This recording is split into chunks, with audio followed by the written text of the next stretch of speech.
高雄民族幹線90路公車這運量真大，車背着民眾佇網絡鋪文，講當着一個司機會甲這乘客細細念駛車時陣，過雄雄打檔。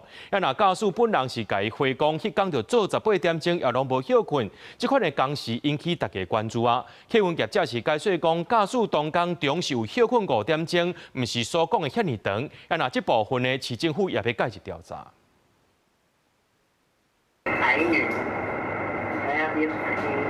公車駕駛細細念，因為女乘客被忽略車，要求閣一擺拍開公車門。駕駛反彈乘客閣加上緊逼打檔這行為，引起其他乘客不滿，就網發文。毋過駕駛無奈講，迄一天工作18點鐘無休困，緊逼打檔也是因為頭前有車直接切入車道。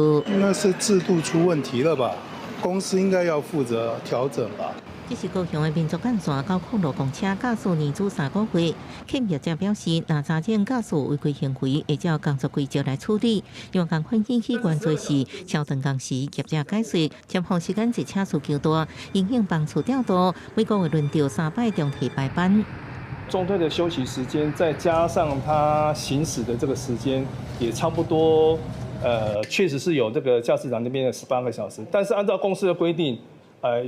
要把這個休息時間給扣除。那實際上來講的話，他開車時間大概是11個小時。業者提出簽到表，定前駕駛毋是連續上班18點鐘，因為中替時間用轉去或者是駕駛中時來休困。交通表示合作業者加強駕駛信心關懷檢討白班。面對目前全國性的駕駛短缺，交通局會持續協助業者優化工作環境，也期盼市民朋友能夠對公車駕駛多一點體諒。